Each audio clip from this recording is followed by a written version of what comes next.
last week faculty. So she is a well-versed person in this field, more than 10 years of experience in palliative care. Welcome, Dr. Amirtha, again, and over to you. Thank you, Shiva, for that. Good afternoon, all. So, without much delay, I would like to start with our today's session. But before that, just to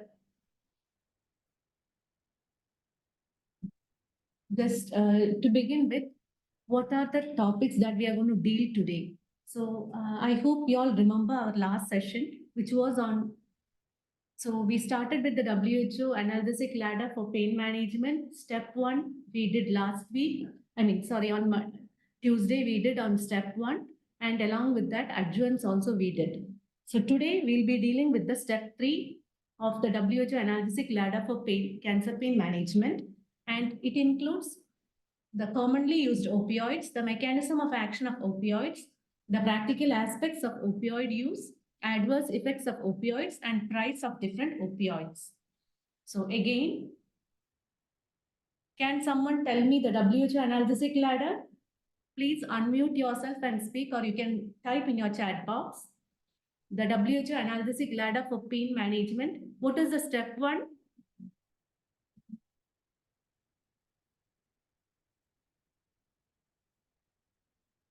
I would request you all to make this session interactive so that our learning becomes easier. Tablet paracetamol. Yes. Injection Tramadol. So step one was mild pain. That includes non-opioids plus or minus adjuvants. So when we say non-opioids, paracetamol, NSAIDs, plus or minus adjuvants. So what are step 2 drugs? We dealt with the step 2 drugs also in the last class. Can somebody tell me what are the step 2 drugs? Tramadol, Tapatol. Tramadol. Yes, thank you. Thank you for that response. So we dealt mainly with step 2 drugs or step 2 analgesic ladder comprised of opioids for mild to moderate pain, which included tramadol, tapentadol, codeine, dextropropoxyphene, etc. and plus or minus adjuvant drugs. And if the pain is more severe, then we escalate to step 3. Can someone tell me opioids for moderate to severe pain? What are the opioids for moderate to severe pain?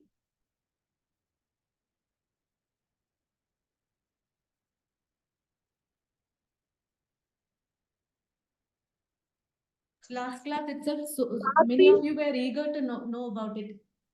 Yes, thank you, Shanti. Yes, it is morphine. Any other drug in step 3?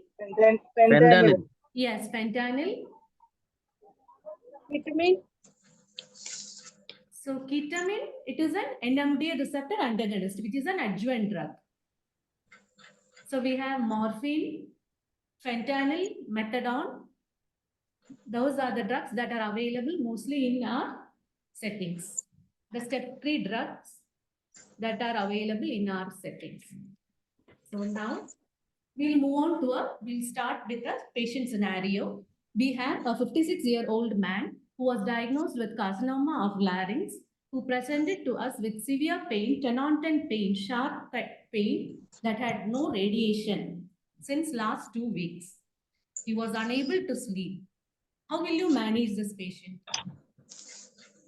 Can someone suggest how to manage this patient? He has got severe pain. We already know the score of the patient. The pain score is 10 on 10. It's a sharp pain with no radiation. So there is no radiation. What does that mean? It is a nociceptive pain. Local pain. It is more a nociceptive pain. So what would be the drug of choice?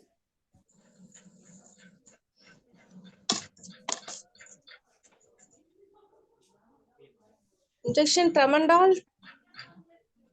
So the pain is very severe, 10 on 10 pain. Morphine. Yes, morphine would be a better choice. So how do we, so this patient has got severe pain. So how do we go about it? So we can go Injection about. morphine. Yes, Vishnu? Injection morphine. Yes. 15 mg. 15 mg. Firstly, we can give 1.5 mg Yes. 2 cc. Whenever pain will patient sleeping or pain will be recover, that time. So, Brother Vishnu was talking about a procedure Clockwise, called you can intravenous the morphine titration. Titration. So, the should patient be is having clockwise. severe pain, 10 on 10 pain, and we have planned for intravenous morphine titration. So, what would be the first step to start with the intravenous morphine titration? Yes. Yes, tell me, Vishnu, what is the first step? First we can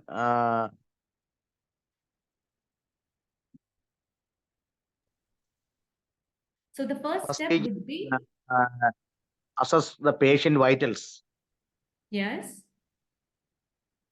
Then injection morphine is available in 15 mg ampule. yes, It will be take on 10 cc injection syringe yeah, and dilute 8 ml distilled water. Hello. yes, We can hear you. yes, Ah. Vishnu, we can hear you. Then we can inject to first 2 cc, that according to 1.5 mg per 2 cc ml. Whenever patient will be sleep or unconscious or pain will be relieved, that time injection will be stopped. Sometimes 1.5 mg, not 4 mg, 5 mg, sometimes 6 mg. That will be calculate. Then another dose for convert to tau morphine. Okay, Vishnu, my question was before, I don't know how many of you are familiar with this procedure that Vishnu was talking about. He was talking about the intravenous morphine titration. So when we begin with the intravenous morphine titration, the first step that is involved is a injection metoclopramide. So after Yes, yes, yes. checking the vitals, Yes. we need to provide injection metoclopramide 10 Tau milligram perinom. intravenously. Injection perinom also given. Yes, 10 Vishnu. mg. Now I'll continue. Okay, thank you. That Thank is you the for that. anti-emetic. Yes, yes. So let me talk about the procedure to rest of them. So injection metoclopramide 10 milligram is given intravenously at first, followed by intravenous morphine titration. So the 1 ampule of morphine contains 15 milligram. That is 1 ml of morphine contains 15 milligram of morphine. So this 1 ml we diluted with 9 ml of distilled water, and so that 1 ml of the diluent contains 1.5 milligram of morphine. So that is the dilution that we make it. So 15 milligram of morphine in 10 ml of diluent. And that means 1 ml of morphine, 1 ml of the solution contains 1.5 milligram of morphine. And this 1.5 milligram of morphine is given in every 10 minutes. So before starting this morphine titration, we'll check with the vitals of the patient and also record the pain score. So the vitals include BP, respiratory rate of the patient also needs to be recorded. And then we start with the titration process. So we have given the patient 10 milligram of intravenous metoclopramide. Followed by that, we start with the morphine titration. 1.5 milligram of morphine, that is 1 ml of morphine is given. Then record the pain score and then wait for 10 minutes. And after 10 minutes, repeat 1.5. And this is done. And the end of the titration would be either adequate pain relief or drowsiness. That would be the end point of the titration. So either the pain score will come down or the patient will feel drowsy. Suppose we gave the patient 3 doses of intravenous morphine, 1 ml each. That means 4.5 milligram of intravenous morphine was given to the patient. And the patient had satisfactory pain relief. What is the next step? So we have recorded. So this is how the process is. So every 10 minutes, we record the pain score, the drowsiness of the patient, and the vitals. So 10 o'clock, 1.5 milligram of morphine was given. Then after 10 minutes, another 1.5 was given. And after 10 minutes, another 1.5 was given. And after every dose, we record the pain score and the drowsiness and the vitals of the patient. And suppose after the 3 doses, the patient had pain relief. What is the next step?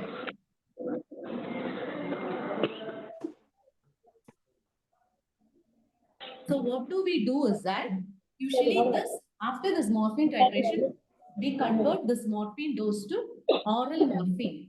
If the patient has to go home, we do it in a 1:1 titration rate. Suppose 4.5 milligram of intravenous morphine, the patient had adequate pain relief.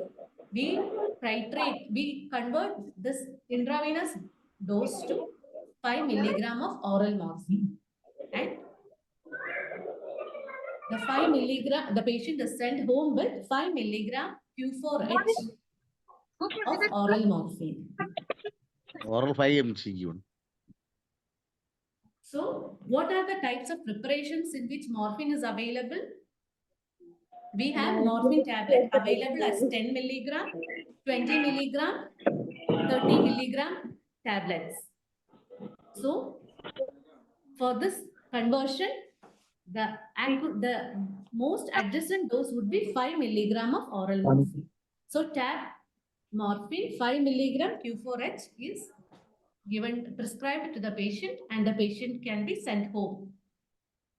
I hope this intravenous morphine titration and the conversion to the oral is clear to you.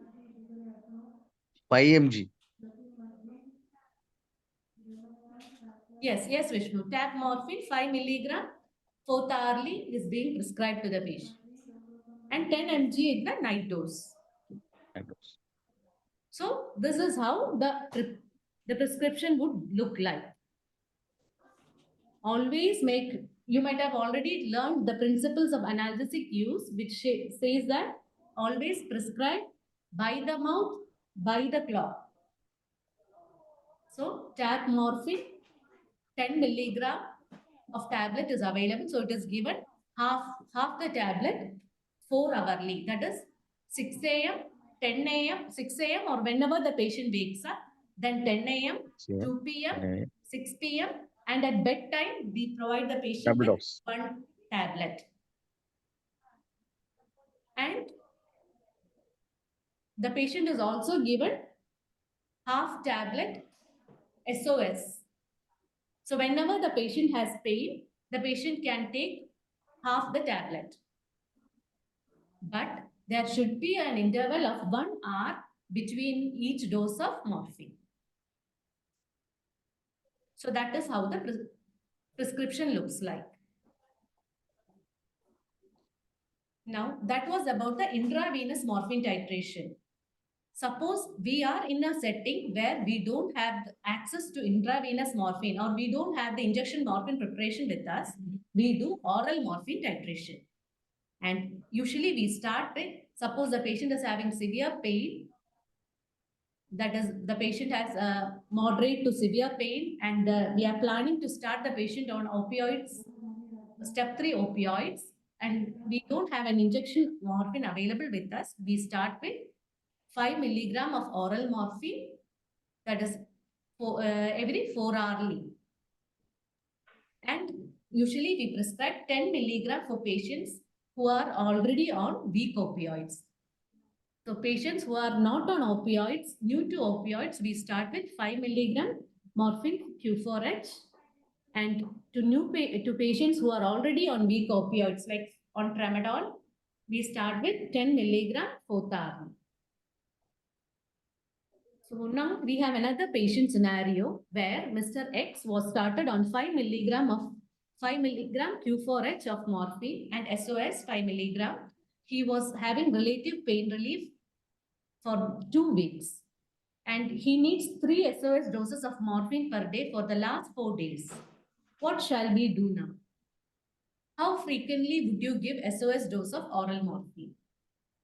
So the patient was started on 5 milligram Q4H of morphine. He was having adequate pain relief, satisfactory pain relief for 2 weeks. Now, since last 4 days, he's taking 3 SOS doses of morphine per day. What shall we do now? Any guesses, any ideas, suggestions? You can unmute yourself and Tablet dosage change. yes. How can we change the dose? It is 7 mg.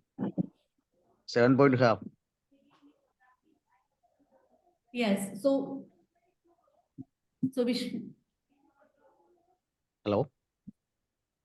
What do others feel? Do you agree with Vishnu or do you have any other comments? Vishnu wants to increase the dose. What do you think?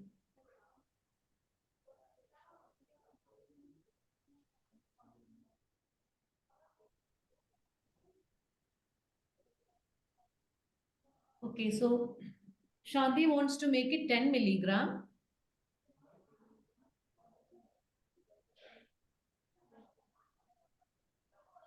Yes, so everybody wants to increase the dose. So when the patient is already taking 3 rescue doses of morphine. So what does that mean? When a patient is taking already more than 2 PRN doses or 2 rescue doses of morphine, increase the dose by 30 to 50% every 24 hours. So we can increase the dose by, I think most of you were right that we need to increase the dose and that dose has to be increased at the rate of 30 to 50% each. So that is 5 to 7. So the patient was already on 5 milligram of oral morphine. So we can either make it to 7.5 or 10 milligram Q4H. And how frequently would you give SOS dose of oral morphine? Any guesses? Any idea?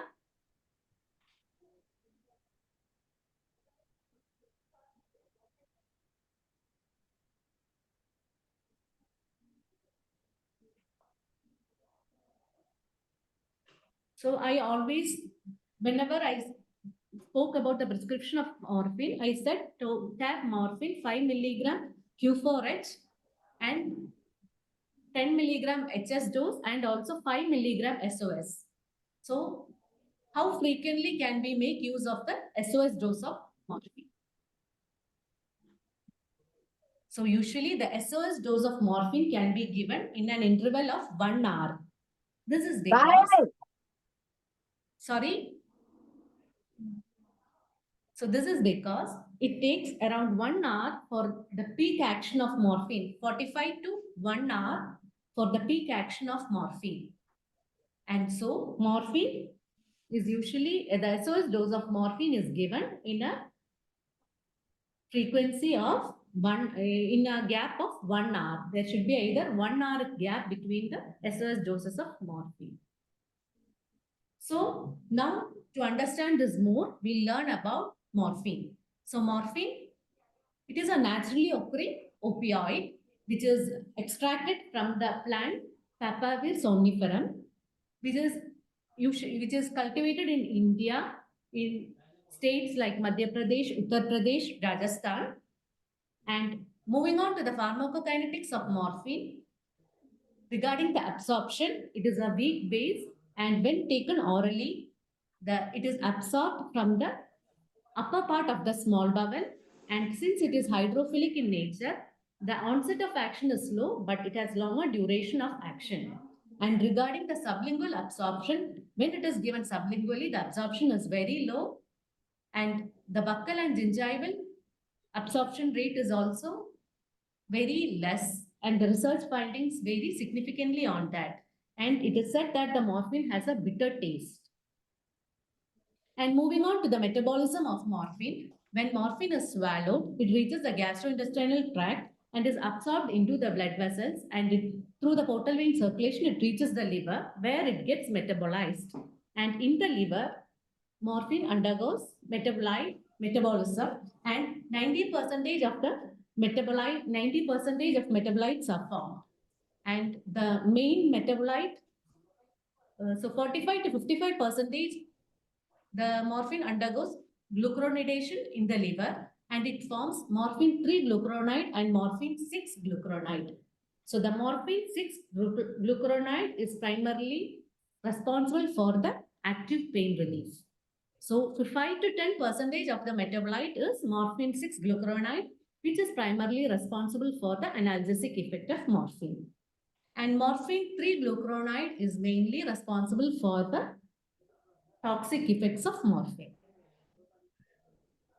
And I've already mentioned how frequently would you give SOS dose of morphine. So orally, as I said, it takes, so since we have already seen that the metabolism takes place in the liver and it gets converted to active metabolites, and it takes a period of for 30 to 45 minutes to peak its effect. So there should be a gap of 1 hour between the 2 doses of morphine. We have another patient scenario where Mr. X, who had stable pain relief with 10 milligram of morphine 4 hourly, but he finds it difficult to take it every 4 hourly. He says he is willing to take it. If you give less frequently, what will you do now?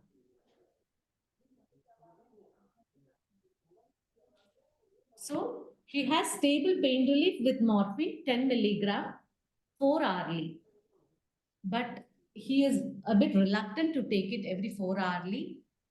He is willing to take morphine, but he's asking if we can give it less frequently. 6 hourly.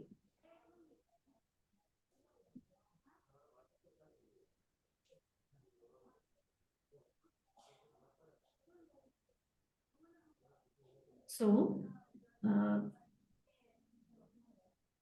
duration of action of morphine is usually the immediate release preparation. The duration of action is for 4 hours. So if we give it 6 hourly, it might not, the pain might, after 4 hours, the pain might come back.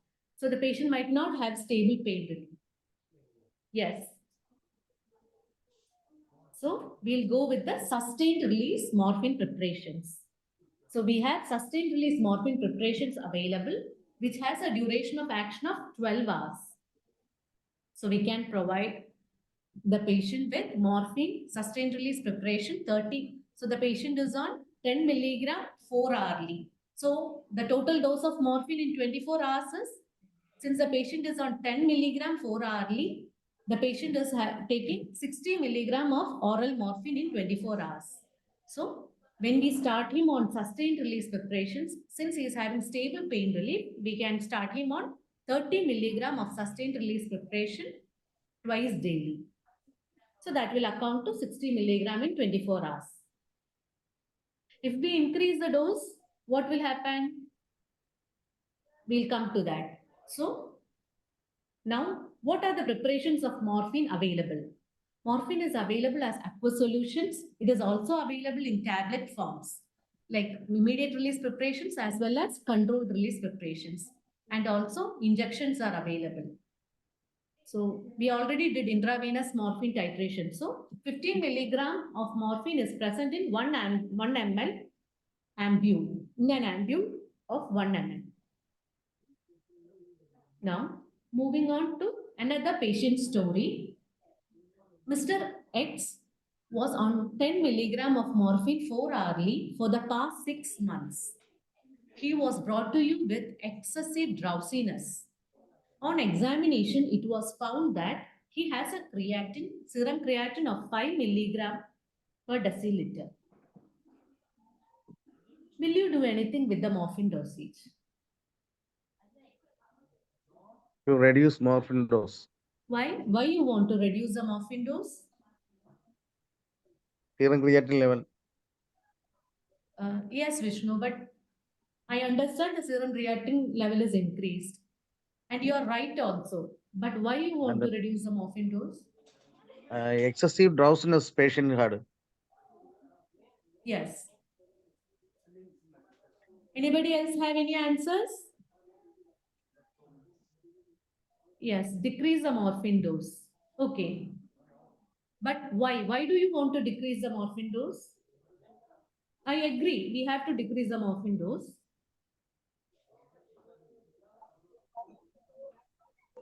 Because of low dosage, the creatine has increased.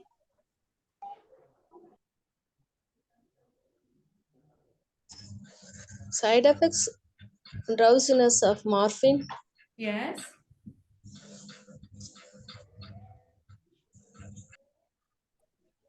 Patients become more drowsy. More drowsy. Is there any relation between the increase in the creatine level and the drowsiness? Electrolyte, we have to check the patient. Balance. Electrolytes? Electrolyte and other renal test we have to check because of creatinine level, patient can also become drowsy.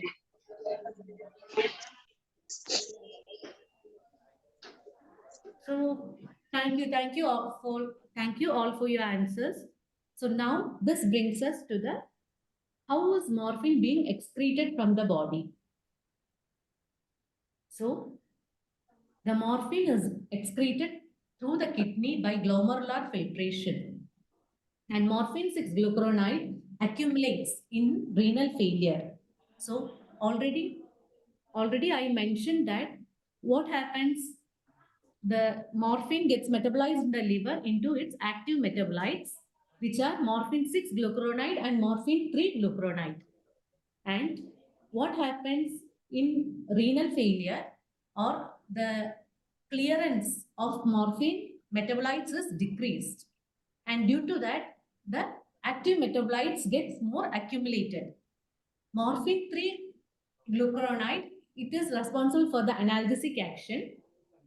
Sorry, morphine 6-glucuronide is responsible for the analgesic action. So it gets accumulated in the body. And what happens when it gets accumulated in the body? More of its action in very less dose. So the excretion is very slow, or it takes time. Clearance is decreased, and therefore the half-life of the drug is increased or prolonged. So what we do is that we increase the spacing between the dosing and make the dosing TID or reduce the dose. So since the excretion of morphine is through kidney in patients with increased serum creatine level or renal failure, we reduce the dose of morphine. We start with a low dose of morphine with increased spacing between the doses, or we shift to alternate opioids, which are renally safe. So that is why we reduce the dose of morphine.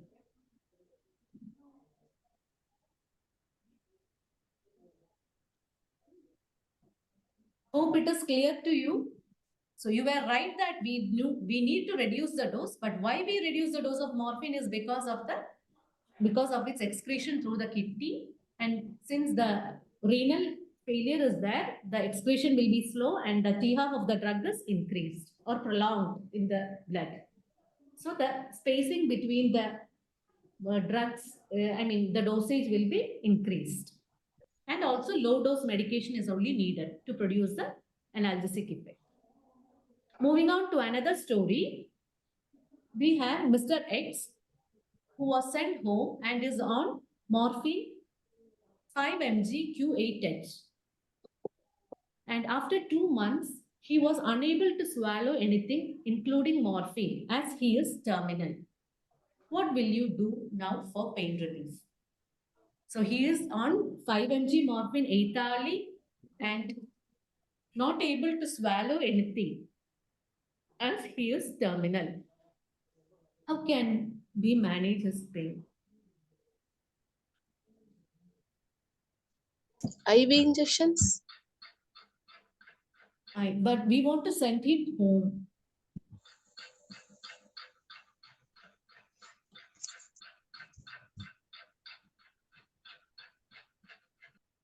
Thank you, Sarah, for that response.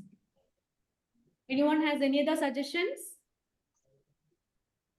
Subcutaneous. Yeah, that is also possible, Vishnu, but we have another option also. That is, we can send him on rectal morphine. Or rectal. So this tab morphine 5 milligram Q8H, we can convert it to per rectal. So the same oral morphine can be placed rectally 8 hourly so that the patient can have it, does not need to swallow it. So that is another option, especially when you think in terms of home care. When you go for patients in home, this would be another way of helping them out if they are reluctant to parenteral preparations or parenteral preparations. You can think of parenteral morphine. So that brings us to the routes of administering morphine. So morphine can be administered orally, intravenously or subcutaneously, per rectally, through epidurally and intrathecally. Now, so as I already mentioned, this patient can be sent home with 5 milligram per rectal morphine 8 hourly. So we have another patient scenario. We have Mrs. K, 55-year-old lady with carcinoma of colon with abdominal pain, continuous. She is on 10 milligram of morphine Q4H and she doesn't require any SOS dose of morphine and pain is well controlled.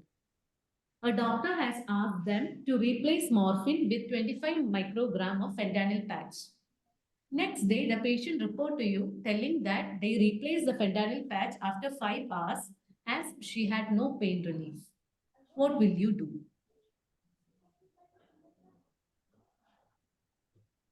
Any guesses?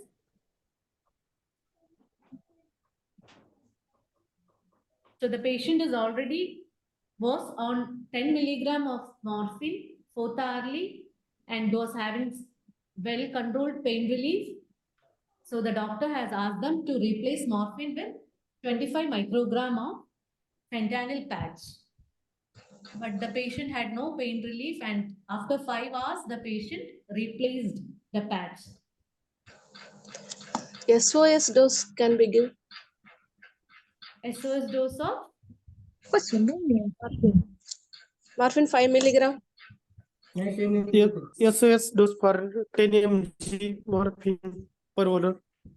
So the patient was already on 10 milligram of morphine 4th hourly. And we wanted to change it to fentanyl patch. So to understand this more, we learn more about transdermal fentanyl patch. So how does this transdermal fentanyl patch act? So this patch, it forms a subcutaneous depot of drug. So this patch is usually placed on skin, which is intact skin. It is placed and under the skin, it forms a depot of the drug and the drug is slowly released from that. So it produces effective analgesia after 8 to 12 hours and it lasts for 72 hours. So 25 microgram of fentanyl patch means 25 microgram of fentanyl is released per hour. And this patch can be kept for 3 days, 72 hours. And ensure that the skin is intact and it is there is no aberrations or no ulcerations in the skin, and also the skin condition as well as the temperature would affect the absorption of fentanyl. And it is usually prescribed only for stable pain, patients with stable pain. So what might have went wrong in the previous patient? Any guesses? Why the patient was not having stable pain relief with fentanyl patch? Any guesses?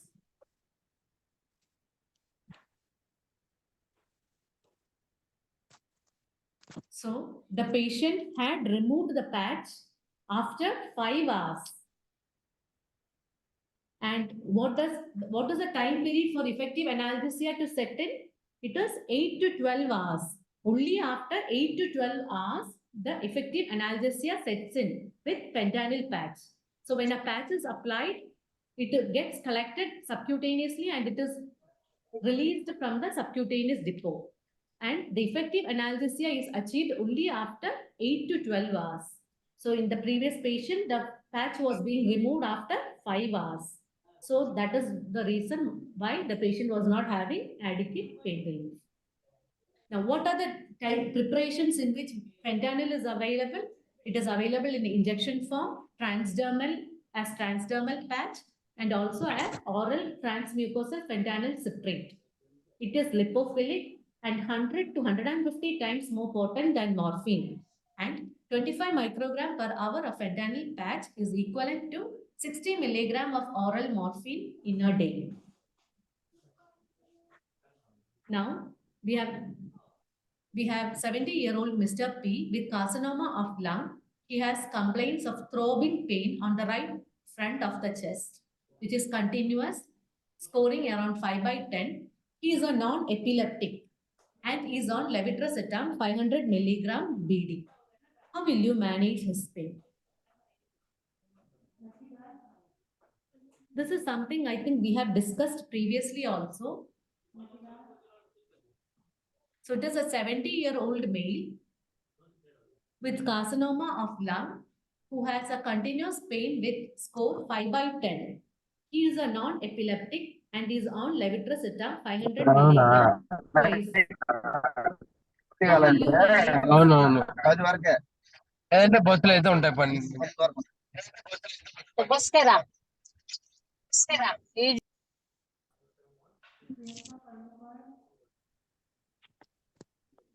You can type in your chat box or you can unmute and speak. What is the score of pain score? Intensity of pain is 5 by 10. So which ladder does, which WH step of the WHO analgesic ladder for cancer pain management? Tramadol.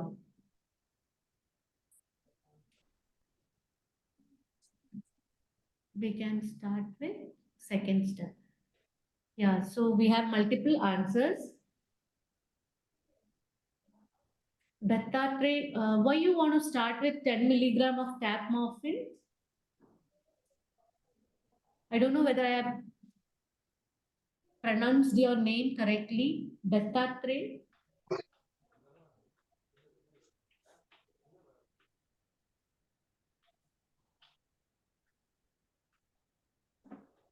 Okay, so according to the WHO analgesic ladder, the patient, yes, you have said is correct. The patient belongs to step 2 of the ladder. That is the scoring is 5 by 10. And the drugs, opioids of choice would be tramadol and tapentadol. But what happens is that tramadol and tapentadol are found to reduce the seizure threshold. So the patient is already a non-epileptic. So usually we go with low dose of step 3 opioid. Now, to know more about the opioids, the general term of opioids includes naturally occurring semi-synthetic and synthetic drugs which produce their effects by combining with opioid receptors. And stereospecifically, they are antagonized by the naloxone. So the opioids, they can be either naturally occurring semi-synthetic or synthetic drugs. and they produce their effects by combining with the opioid receptors, and their effects can be antagonized by naloxone. So this is the how we define or describe opioids. And the opioids, we said they are usually they produce by their effects by combining with opioid receptors. So the opioid receptors include mu, kappa, delta, and sigma. And the opioids, based on their receptor interaction, they are classified as agonist, antagonist, and agonist-antagonist. So if the drug acts on a agonist, on a receptor, if they act on the receptor and produces the analgesic effect, it is called agonist. So morphine is a mu agonist because morphine acts primarily through the mu receptor. So it is a mu agonist. So antagonist means these drugs usually they antagonizes the effect of the opioid drug. So which is an example of an antagonist is naloxone is an antagonist, and we have agonist antagonist. Coming on to the side effects. So side effects can be classified as adverse effects and toxic effects. So adverse effects is the side effects are the adverse effects with the therapeutic doses. So even with the therapeutic doses, there will be adverse effects, which include constipation. The most common side effect of opioids is constipation, then nausea and vomiting, sleepiness, tiredness, itching, and dry mouth, urinary hesitancy. And 95% of the patients have constipation, are prone to develop constipation with opioids, which is a long-lasting side effect, and it is often managed with a regular stimulant laxative, usually bisacodyl. And vomiting and nausea, it occurs in 1/3 of the patients in the first few days. This is usually a self-limiting side effect and is produced due to the stimulation of the chemoreceptor trigger zone. So usually when we prescribe an antiemetic, this is given for a period of first 3 days during the initiation of the opioid therapy. And after that, the symptoms, since it's a self-limiting symptom, this will get over. And the antiemetics usually prescribed include haloperidol, metoclopramide, and domperidone. These are the drugs that acts on the chemoreceptor trigger zone. So usually along with the opioid, we would prescribe a laxative, usually a stimulant laxative, and also an antiemetic for a period of first 3 days. And the antiemetics would include haloperidol, metoclopramide, or domperidone. Then opioids can also cause sleepiness and tiredness this is also a self-limiting symptom, and it occurs in about 1/3 of the patients. Moving on to the toxic effects, it is the adverse effect when it is administered dose is higher than that is required for pain relief, or when the patient has poor response. So that means that the dose that is being given for the patient is higher than that is required for pain relief, or the pain is mostly not responding to the opioids. It could be a non-opioid responding pain. And the toxic effects include delirium, myoclonus, and drowsiness. Do opioids produce respiratory depression?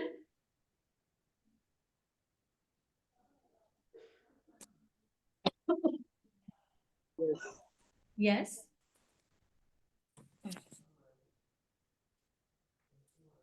So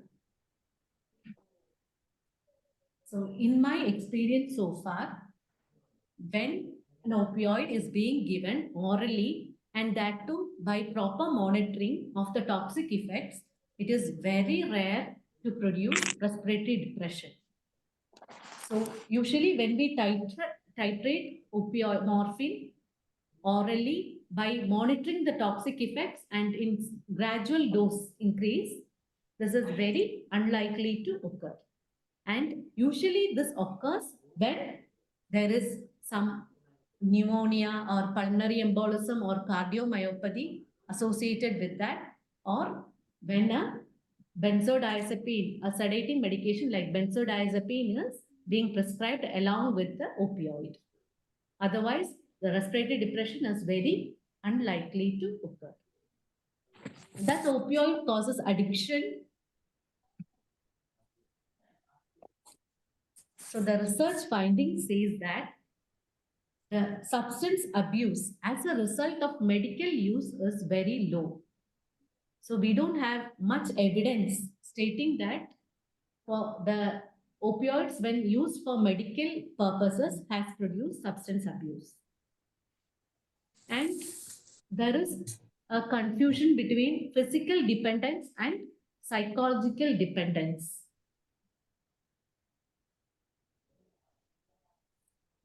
So, and overestimation of risk of addiction.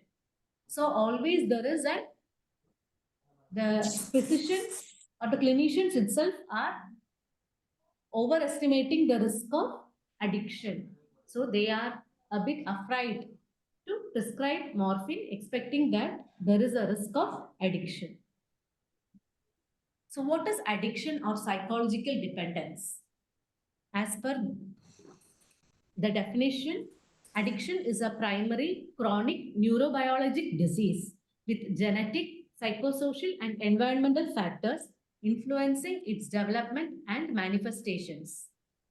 There is impaired control over the drug use, compulsive use, continued use despite harm, and craving. So that is psychological dependence or addiction. And what is physical dependence?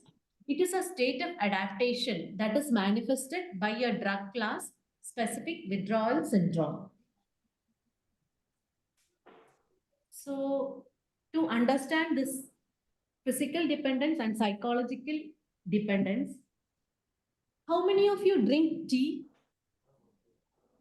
every day evening?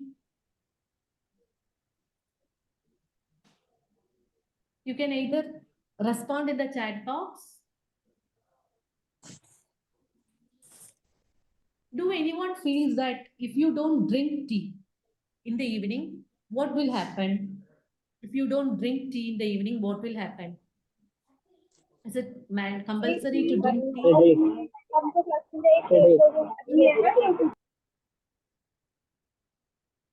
Yes, headache. Manjula says she gets headache.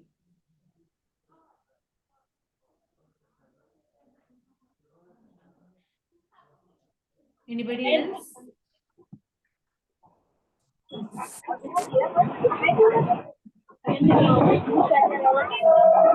Weakness. Sorry? Weakness. Weakness.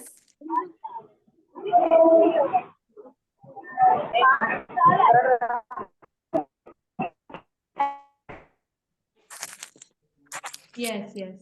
Energy loss, headache, tiredness. Okay. So Lily, do you feel energy loss if you don't drink tea in the evening? Sometimes we feel sleepy. So if we drink tea, so it gets freshness to us and alertness like that. Okay. So suppose Lily feels very sleepy. So what does she do is that she doesn't have tea powder at home today, evening. But she wants to drink tea. Somehow she wants to drink tea and she knows that the next flat they have tea, but there is nobody she could ask. So she breaks open the next door, next flat and gets into their kitchen and takes the tea powder and makes tea and drink.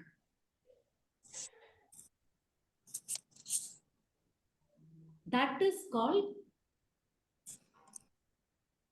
psychological dependence.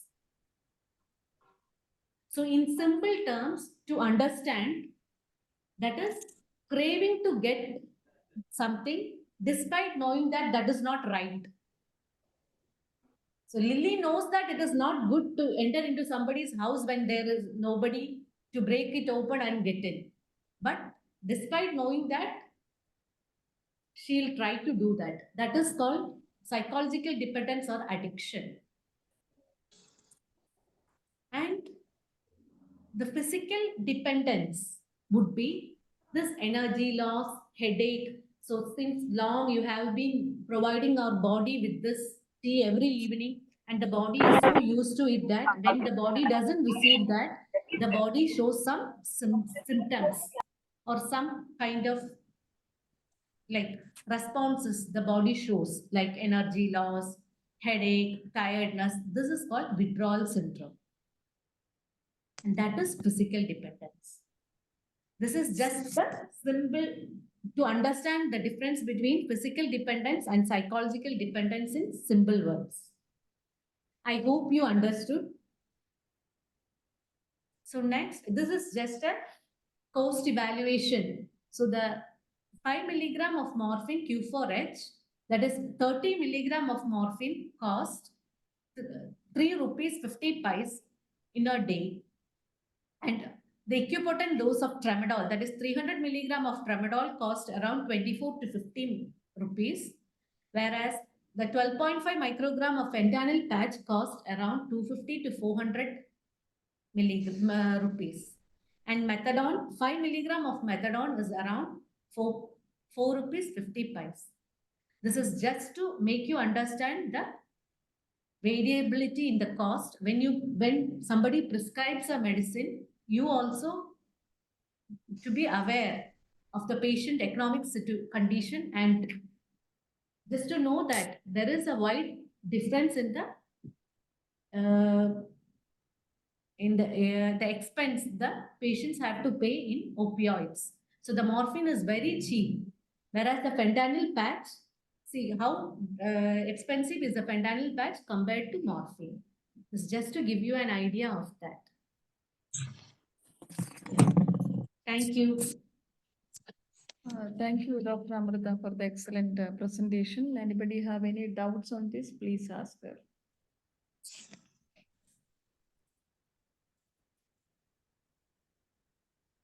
Either you can unmute yourself and talk, or you can put your questions in the chat box.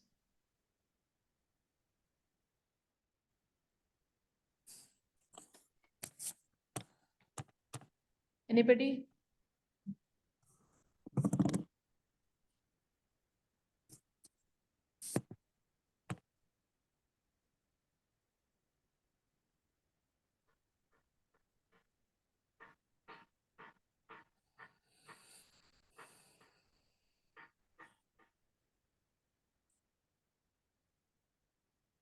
So you will get a assignment based on today's and last day's session. So if you have any doubts, please try to clarify now. Otherwise, you won't be able to attend fully. So please go through the PPT, or if you don't have any doubt, please go through the PPT and try to answer the question.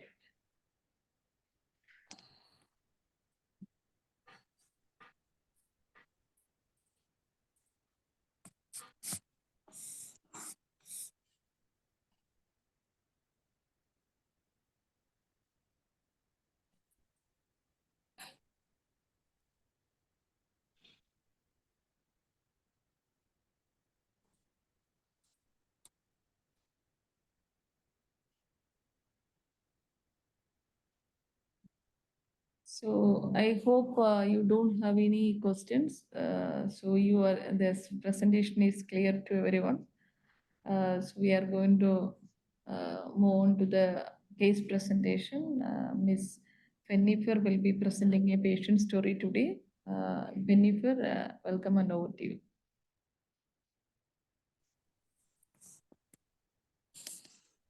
Good evening.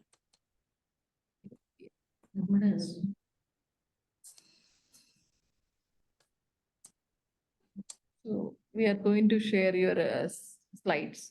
Please wait a minute. Good evening, ma'am. Good evening, everyone. Good evening. Good evening. We can hear you.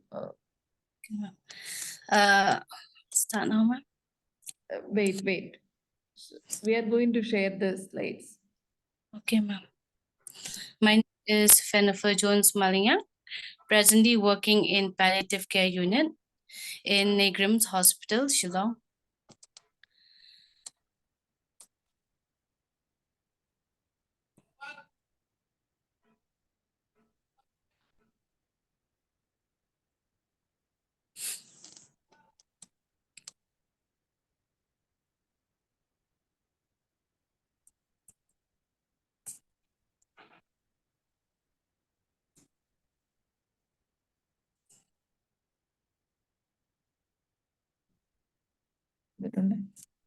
Hi, we are facing some technical issues right now. We'll share this PPT as soon as possible. Kindly wait for a minute. ഇതാണ് കോമ്പസ്റ്റ് ആക്കിക്കേ. മാമിന് പറ്റുന്നില്ല നോക്ക്. എനിക്ക് പറ്റുന്നില്ല. ഉറപ്പാണോ?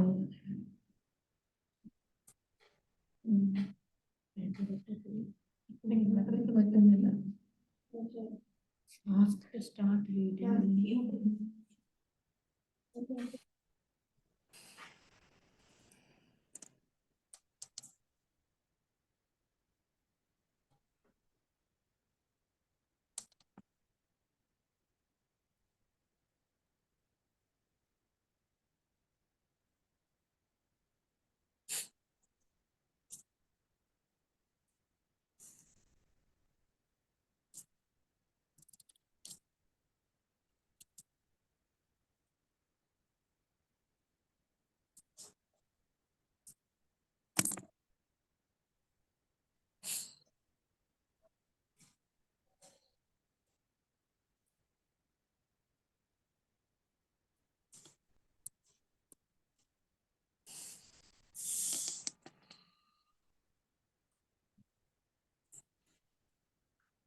Hello, Mr. Jennifer.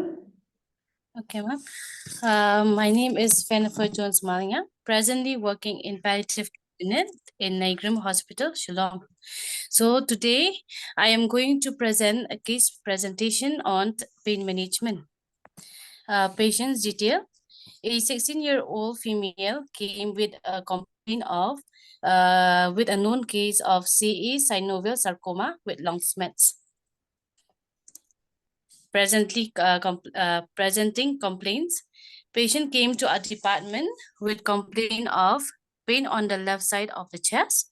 Nature is aching, pricking sensation, inability to sleep, and weakness. History of illness. In the month of December 2020, patients started noticing a small lump in the right ankle, which did not resolve and furthermore resulted in bleeding, which does not stop, even with home remedies or treatment. The parents then took her to nearby hospital where various investigation was done and was suspected as carcinoma. She then was referred to tertiary hospital for further evaluation and management. Then was admitted in oncological ward and was diagnosed on January 2021. Biopsy show CA synovial carcinoma. Then she was operated, done on 19th, 1st, 21, followed by radiation and chemotherapy. Examination. Patient is conscious and oriented. BP 100/70 mm of Hg. Respiration 22 breaths by minutes. Pulse 72 beats per minute and SpO2 97%. Treatment and significant investigation. Routine examination HB 13.6, WBC 9,500, serum urea 15, creatinine 0.6. Biopsy shows biphasic synovial sarcoma. Psychological social aspect. She is a student of class 6 in one of the private school, but discontinued her studies due to her illness. She lived with her parents and have 2 sisters and 1 brother. She is the youngest daughter in the family. Her father is a government servant and her mother is a housewife. The patient, she is having a good relationship with everyone at home, but she is more attached to her elder sister. She loves listening to gospel songs and they have strong faith in God. Medications.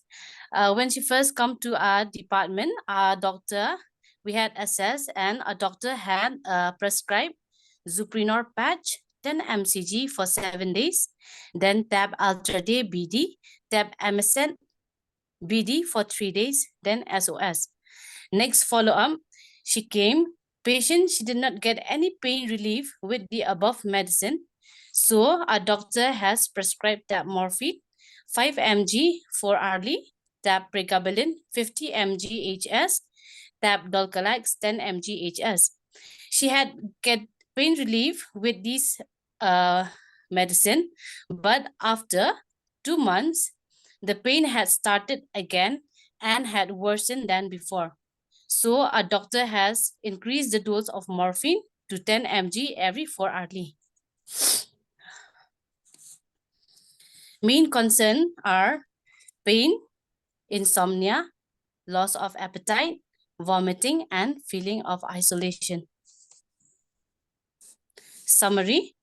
She is a 16 years old with a known case of CA synovial sarcoma, received chemotherapy and radiation, at present on the go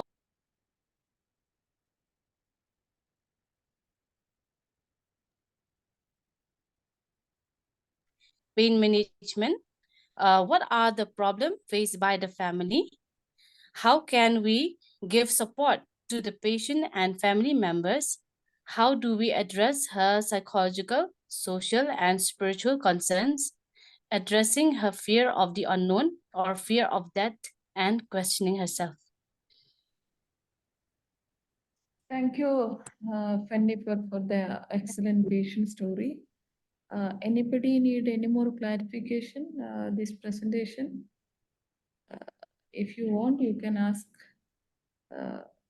Jennifer if you want any clarification. I think this presentation is clear to everyone. We can move on to the discussion points. So we would like to hear from you all. Now we have learned many things on morphine and also palliative care concept also you have learned in the first session itself. So what are the problem faced by the patient, family and patient? So that is the second question. Of course, pain management is also the first question. We will come to that later. So first we have to find out what are the problems faced by the patients. Tell me one by one. So you have to share from this patient story. What do you think? No, Jennifer, I think others can answer. Okay. Wait a minute.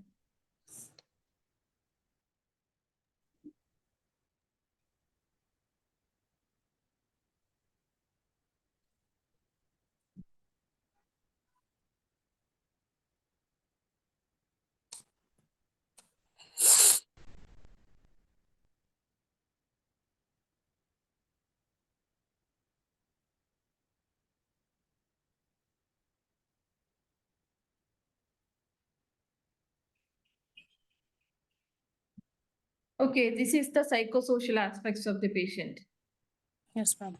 Okay, please, you have to, all of you, please go through it and tell me what are the problems faced by this patient. Just imagine a 16-year-old girl suffering with a carcinoma. So there are a lot of problems. We have learned about the palliative care concept, total care. So if you can able to identify the issues, definitely we can able to relieve their maybe you can able to try to help them. If you won't be able to assess well, you will not be able to help them. No, so based on the scenario, this is the psychosocial aspects. You just go through it and share your thoughts. How can we support this patient? We need to help Sister Fenifer. She needs to help this patient. So please share your thoughts. Ma'am, Yes.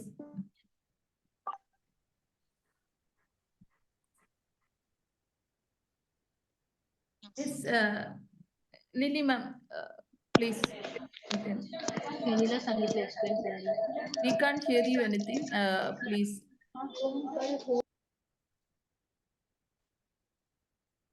Anybody?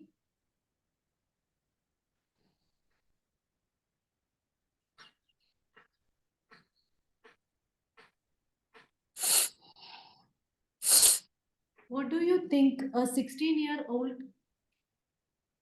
who was a school-going student, so what could be the issues that she might be or her family might be facing or going through due to her illness? Come up with one points. By seeing the psychosocial aspects, what do you think? Depression, Depression Due to illness. illness? Only She illness? all, ma'am, she also discontinued her studies. Yeah. So maybe because of that, she is not able to continue the study because of the illness. No. So that the patient may have depression. Okay. Then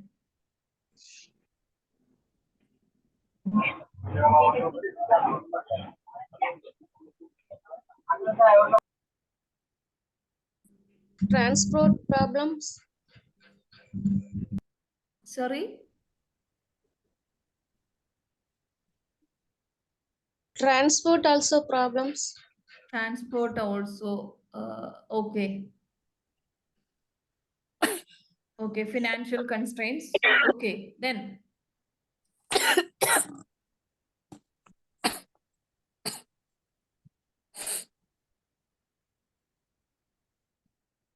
so here this patient is financially stable. So what do you think about the travel transportation?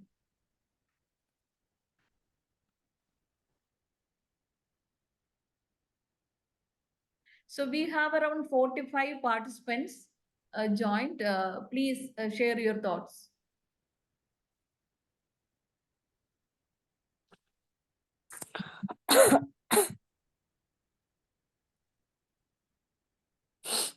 Anxiety, psychological status, okay, angry. Then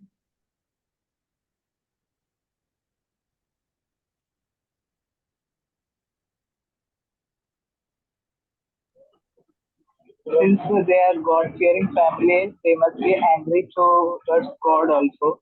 Why it is to me? okay, the spiritual problem is also there. So now we can divide it into four aspects. Physical, what are the physical problems? What are the social problems? What are the emotional problem? And what are the spiritual problems? We can able to debate, no? very good that you have identified that all the four aspects of palliative care needs to be considered while looking into a patient scenario. Not just the physical aspects, we need to take into consideration all the other aspects also.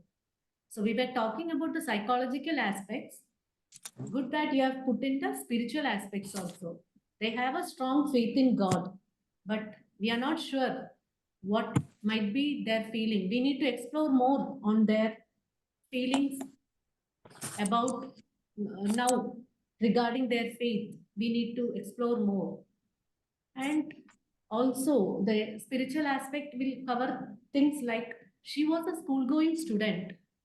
She is no longer able to go to school. As a student, her whole existence is being challenged.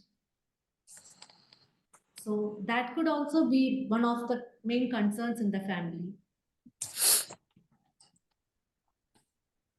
Yes, Dr. Amrita, as you said, there are a lot of psychosocial issues in this patient. So I think we can discuss later the psychosocial issues.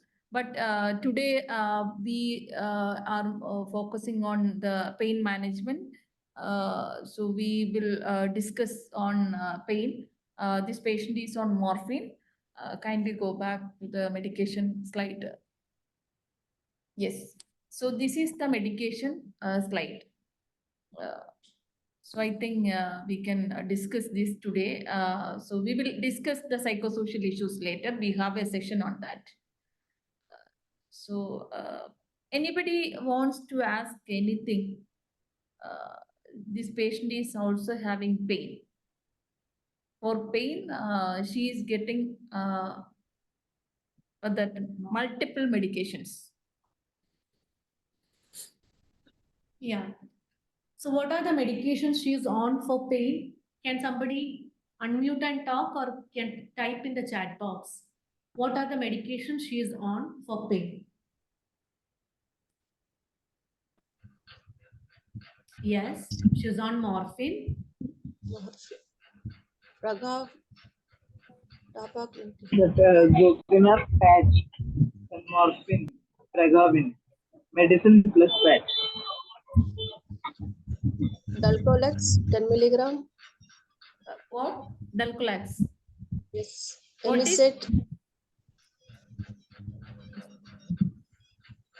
So we were talking about the pain medications. So what do you think are the pain medications on which the patient is currently on? yes. Morphine 10 mg 4th hourly. Yeah, she is on morphine 10 mg 4th hourly and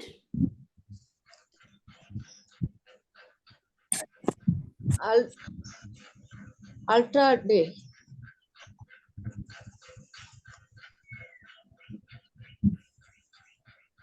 Jennifer, can you explain what is she currently on Ultra Day or she was on? Now, her current medications are, for now, ma'am, morphine, pregabalin, and Dulcolax. Okay. So which group of drugs is pregabalin? Which ladder does it belong to?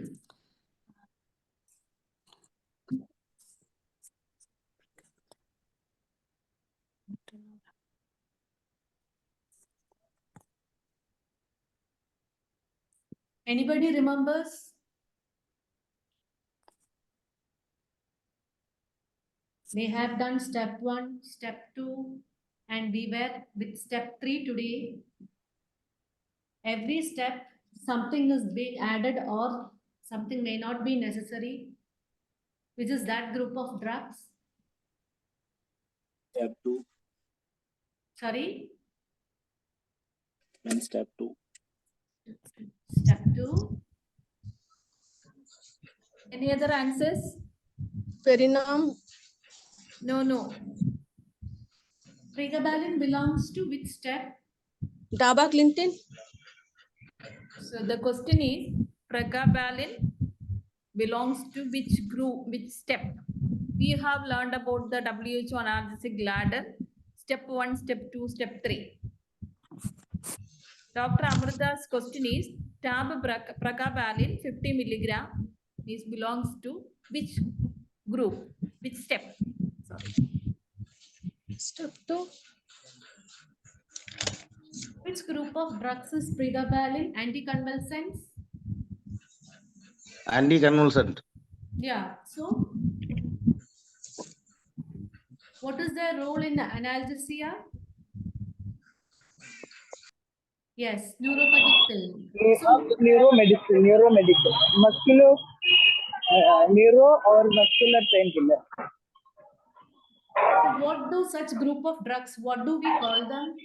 Such drugs which are not primarily meant for pain relief, but they produce pain relief in particular context. What are those group of Adjuvants. drugs called? adjuvant. Yes, very good.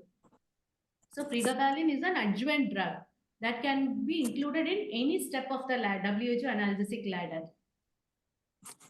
So every step we say step 1 could be non-opioids with or without adjuvants. So step 2 also we say opioids for mild to moderate pain plus or minus non-opioids plus or minus adjuvants. Step 3 we say opioids for moderate to severe pain plus or minus non-opioids plus or minus adjuvants. So every step this adjuvants can be added. So, and thank you that you have said that the drug is mainly for neuropathic pain. So, Feni, was the patient having neuropathic pain? Yes, ma'am. Kindly go back to the assessment part. Previous.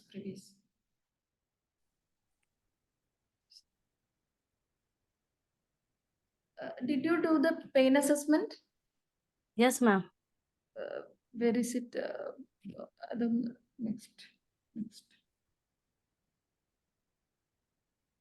Next.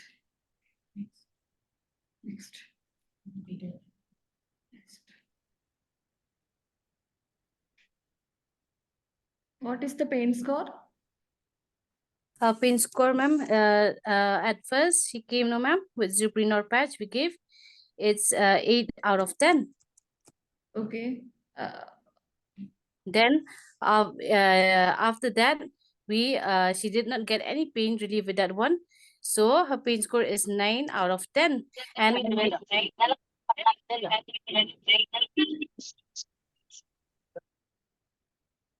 Please continue.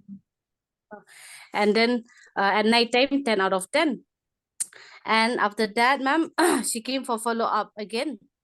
And she said she is not getting any pain relief with the medicine. And it has been 10 out of 10. So our doctor has prescribed to 10 mg. She has increased that morphine.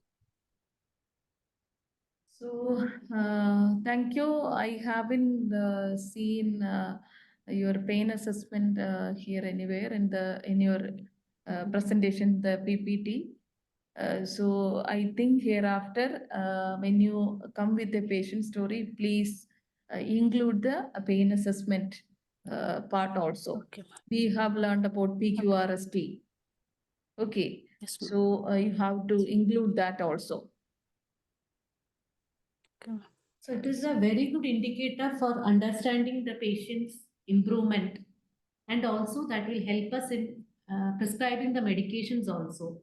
So if you record the intensity of pain and the quality and other factors of PQRST correctly, it will help us in identifying the type of pain and also help us in modifying the prescription also. So I would like to ask from the participants whether they have any comments on this prescription. Do you think this prescription needs any modification?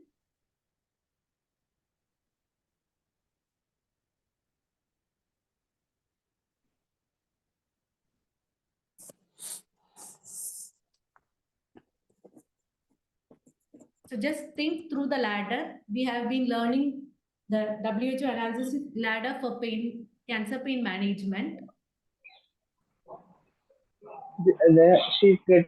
Patient is getting morphine, pregabalin plus Jupinar. All three are for pain only. So the anyone can be, the patch can be avoided. Sorry, sister. Now this patient is on tab morphine 5 milligram orally, pregabalin 50 milligrams, tab Dalcolax 10 milligrams. The other medication, the patch, the other Emmy said that all things they stopped. Yes, ma'am. Right? Oh. Yes, ma'am.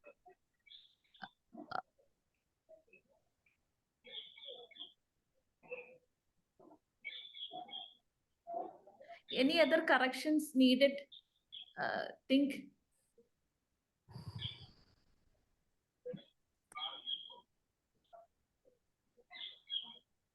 So yeah, so when we get a patient with inadequate pain relief, first and foremost, what is important is that relook into the prescription and see if there is something more or somewhere we have missed something. And also very important is the detailed history taking along with the pain assessment.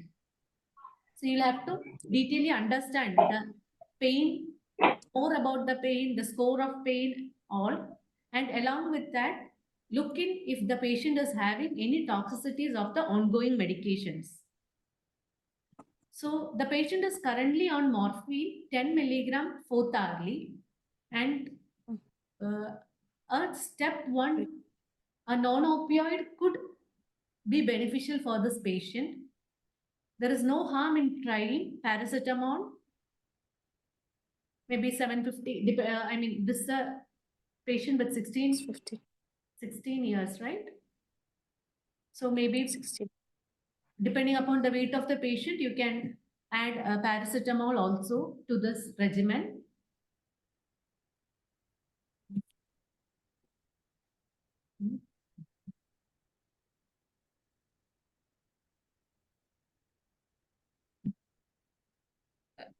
In prescription once more. And the prescription seems to be a bit incomplete in the sense that when a prescription of morphine is shown, tab morphine 5 milligram Q4H with 10 milligram HS dose, and always, if it is 10 milligram Q4H, then tab morphine 10 milligram Q4H with 20 milligram HS dose, and always provide 10 milligram as SOS. That is also needed in the prescription. So give the patient the liberty to make use of the rescue dose of morphine if needed, and ask them to record how long they are having adequate pain relief with this SOS dose of morphine. So that is one way of titrating the morphine up, and make sure that you check in for toxicities. If the patient is having any signs of opioid toxicities like myoclonus, delirium, then you'll have to think about whether the pain is actually responding to morphine. Is it an opioid responsive pain, or if it is a more of neuropathic component, we need to reevaluate the pain. Since the pain assessment is not very clear, the only thing that I can suggest in this patient would be you can add a non-opioid like a paracetamol to this prescription, and also you can increase the dose of morphine. There is no harm in increasing the dose of morphine, provided you look in for the monitor the toxicities. Yes. Okay, thank you.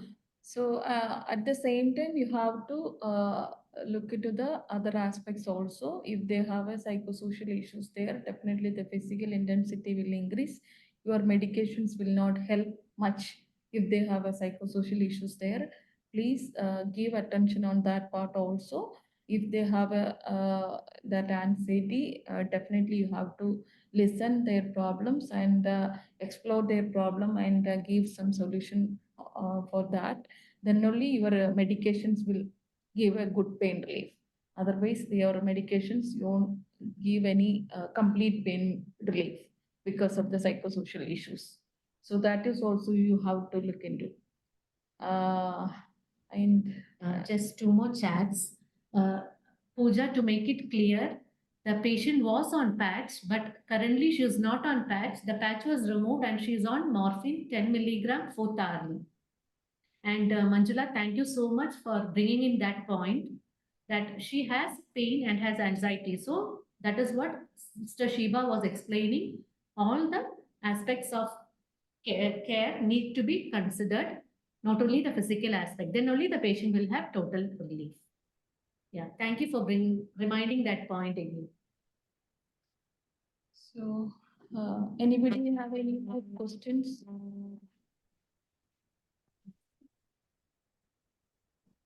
I think this is one of the important session. You have to do the proper assessment, because if you start morphine, then when the patients come for the follow-up, you have to do the proper assessment, because it can cause some kind of side effects and toxic effect also. That all we have learned.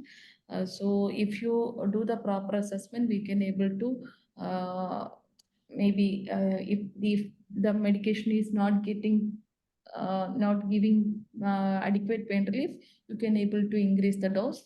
If the medication cause some kind of drowsiness or toxicity, then we have to think about the reduction of dose, or you can add some medication or something like that. So you have to keep it in mind while we do the assessment.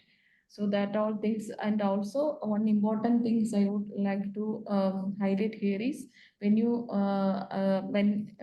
your doctor is prescribed medication, and especially morphine to a patient, you have to give a proper explanation to the patient and family, because this particular medication for that particular medication's pain. Okay, so that will not use anybody else.